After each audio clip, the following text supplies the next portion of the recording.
Good morning everybody. Study vibe में आपका स्वागत है। इस वीडियो में 70th बीपीएससी के मेंस के प्रश्नों का लूँगा। प्रीवियसली मैंने बहुत सारे प्रश्न का सॉल्यूशंस दे दिया है। आज मैं जो प्रश्न का सॉल्यूशन लूँगा वो इस प्रकार है। क्वेश्चन नंबर 3 का B, assess the constructive work of Mahatma Gandhi. Mahatma Gandhi के रचनात्मक कार्यों का आकलन कीजिए।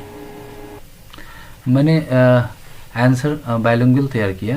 आइए इंग्लिश का सॉल्यूशंस देखते हैं। Mahatma Gandhi, the father of nation, not only led India's freedom struggle but also led the foundation of a new social order through his constructive program.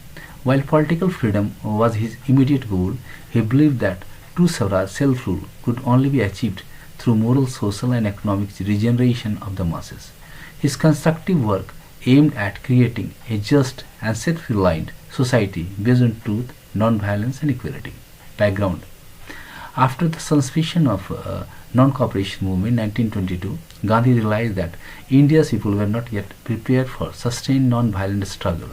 Therefore, he focused on building moral and social strength among Indians through constructive programs.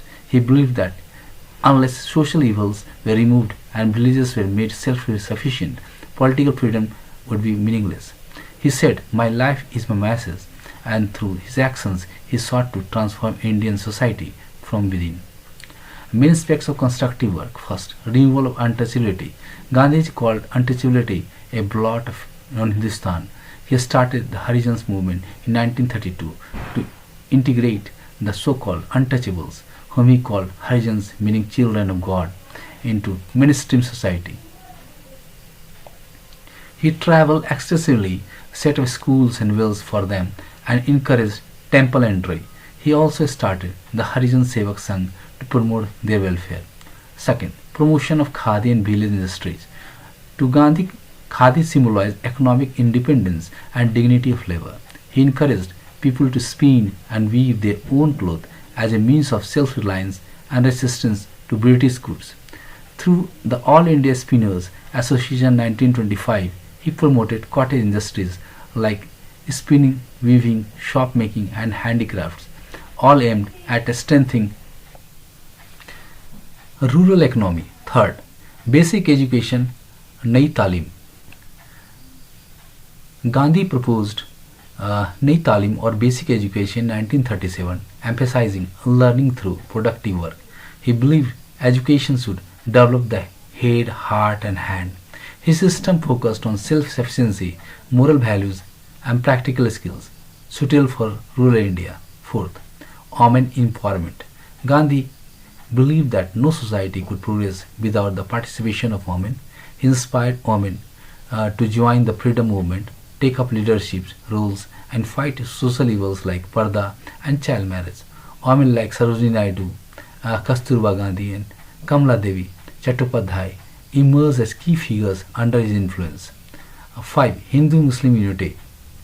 Gandhi considered communal harmony essential for national unity. He opposed religious hatred and constantly worked to bridge differences between Hindus and Muslims during communal rights. He personally intervened and fasted to restore peace, emphasizing tolerance and mutual respect. 6. Provision and moral reforms.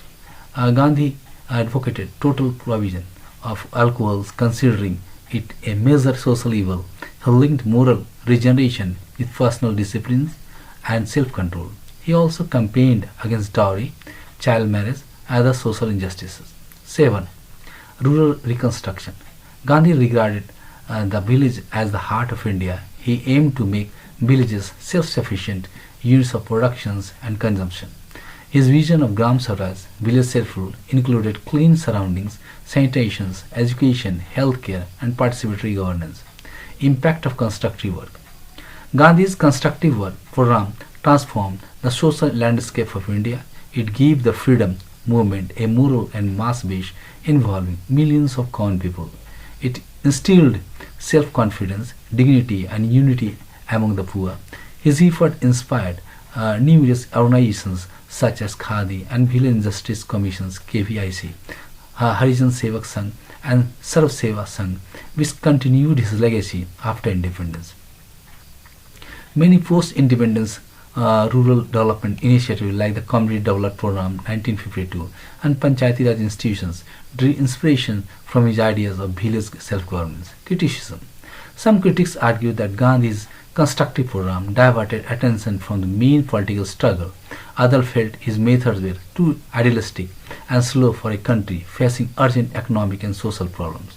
Yet it is undeniable that his work built the moral and organizational base of India's independence. Conclusion. Mahatma Gandhi's constructive work was not merely an adjunct to the freedom struggle, but its very foundations. His emphasis on character building, self-reliance, and social harmony gave India a new moral strength, while political independence was achieved in 1947. Gandhi's constructive ideals remain vital for achieving true Swaraj, a society based on equality, non-violence and justice. इसका हिंदी का model इस प्रकार है। महात्मा गांधी न केवल भारत के स्वतंत्रता संग्राम के महान नेता थे, बल्कि उन्होंने एक नई सामाजिक व्यवस्था की नींव भी रखी। गांधी जी का मानना था कि केवल राजनीतिक स्वतंत्रता ही पर्याप्त नहीं है, जब तक समाज का नैतिक, सामाजिक और आर्थिक पुनर्निर्माण नहीं होता। उनका रचनात्मक कार्यक्रम इसी उद्देश्य से बनाया गया था, जिससे सत्य, अहिंसा और समानता पर आधारित एक स्वावलंबी और न्यायपूर्ण समाज की स्थापना हो सके। पृष्ठभूमि। 1922 में असहयोग आंदोलन के स्थगन के बाद गांधी जी ने अनुभव किया कि भारत की जनता अभी अहिंसक संघर्ष के लिए पूरी तरह तैयार नहीं है। उन्होंने जनता की नैतिक शक्ति बढ़ाने और समाज से बुराइयां मिटाने के लिए रचनात्मक कार्यों की शुरुआत की। उनका विश्वास था कि राजनीतिक स्वतंत्रता तब तक अर्थहीन है जब तक समाज भीतर से शुद्ध और सशक्त न हो। गांधी जी के रचनात्मक कार्यों के प्रमुख पहलू। पहला, अस्पृश्यता का उन्मूलन। गांधी जी ने अस्पृश्यता को हिंदू धर्म का कलंक कहा। उन्होंने 1932 में हरिजन आंदोलन शुरू किया और अछूतों को हरिजन, ईश्वर के बच्चे कहकर पुकारा। उन्होंने उनके लिए स्कूल, कुएं और मंदिर प्रवेश की व्यवस्था की तथा हरिजन सेवा संघ की स्थापना की। दूसरा, खादी और ग्रामोद्योग का प्रसार। गांधी जी के लिए खादी आत्मनिर्भरता और श्रम की गरिमा का प्रतीक थी। उन्होंने विदेशी वस्त्रों का बहिष्कार और चरखे के माध्यम से स्वदेशी उत्पादन पर जोर दिया। 1925 में ऑल इंडिया स्पिनर्स एसोसिएशन की स्थापना की और उन्होंने सूत काटने, बुनाई, साबुन निर्माण, हस्तकला आदि ग्रामोद्योग को बढ़ावा दिया। तीसरा, बुनियादी शिक्षा, नई तालीम। 1937 में गांधी जी ने नई तालीमी या बेसिक एजुकेशन की अवधारणा प्रस्तुत की। इसके अनुसार शिक्षा का उद्देश्य सिर, हृदय और हाथ तीनों का विकास होना चाहिए और शिक्षा को उत्पादन कार्य से जोड़ने और स्वावलंबन, नैतिकता तथा व्यवहारिक कौशल पर बल दिया। चौथा, महिला सशक्तिकरण। गांधी जी का विश्वास था कि समाज की प्रगति महिलाओं की सहभागिता के बिना संभव नहीं। उन्होंने महिलाओं को सार्वजनिक जीवन और स्वतंत्रता संग्राम में भाग लेने के लिए प्रेरित किया। उन्हें पर्दा प्रथा, बाल विवाह और दहेज जैसी कृतियों का विरोध किया। उनके प्रभाव से सरोजिनी नायडू, कस्तूरबा गांधी और कमला देवी चट्टोपाध्याय जैसी महिलाएं आगे आई। पांचवा, हिंदू मुस्लिम एकता। गांधी जी के अनुसार राष्ट्रीय एकता के लिए धार्मिक सौहार्द आवश्यक था। उन्होंने सांप्रदायिक हिंसा के विरुद्ध आवाज उठाई और कई बार उपवास रखकर शांति स्थापित करने का प्रयास किया। वे सभी धर्मों के प्रति सहिष्णुता और सम्मान के पक्षधर थे। छठा, शराबबंदी और नैतिक सुधार। गांधी जी ने शराब को समाज के पतन का कारण बताया और संपूर्ण शराबबंदी की वकालत की। उन्होंने व्यक्तिगत संयम, आत्मानुशासन और नैतिक शुद्धता पर बल दिया। वे दहेज, बाल विवाह, अन्य सामाजिक बुराइयों के विरोधी थे।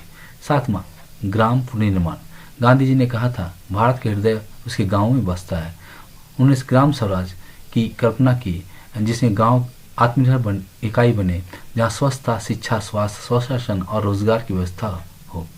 रचनात्मक कार्यक्रम का प्रभाव। गांधी जी के रचनात्मक कार्यों ने भारतीय समाज की दिशा बदल दी। इससे स्वतंत्र आंदोलन को नैतिक आधार और जन भागीदारी मिली। ग्रामीण भारत के आत्मविश्वास और आत्मनिर्भरता की भावना जागी। स्वतंत्रता के बाद भी उनके विचारों से प्रेरित होकर खादी और ग्रामोद्योग आयोग, KVIC, हरिजन सेवा संघ और सर्व सेवा संघ जैसी संस्थाओं ने उनके कार्यक्रम को आगे बढ़ाया। 1952 के सामुदायिक विकास कार्यक्रम और पंचायती राज संस्थाएं गांधी जी की ग्राम स्वराज की अवधारणा पर आधारित थी। आलोचना। कुछ आलोचकों का मत था कि गांधी जी का रचनात्मक कार्यक्रम राजनीतिक संघर्ष से ध्यान भटकाता है। कुछ ने इसे अत्यधिक आदर्शवादी और धीमी प्रक्रिया कहा, फिर भी ऐसा अस्वीकार्य नहीं कि गांधी जी के रचनात्मक कार्यों ने स्वतंत्रता आंदोलन को नैतिक, सामाजिक और जनाधार प्रदान किया। निष्कर्षतः हम कह सकते हैं, महात्मा गांधी के रचनात्मक कार्य केवल स्वतंत्रता संग्राम के पूरक नहीं थे, बल्कि उसका आधार स्तंभ थे। उन्होंने चरित्र निर्माण, आत्मनिर्भरता और सामाजिक समरसता के माध्यम से भारत को एक नई दिशा दी। राजनीतिक स्वतंत्रता तो 1947 में प्राप्त हो गई, परंतु गांधी जी के रचनात्मक आदर्श आज भी सच्चे स्वराज अर्थात समानता, न्याय और अहिंसा पर आधारित समाज की प्राप्ति के लिए प्रासंगिक है। आपको यह वीडियो कैसा लगा अपने कमेंट जरूर दें। अगर वीडियो अच्छा लगा तो चैनल को सब्सक्राइब करें, लाइक करें, शेयर करें। धन्यवाद।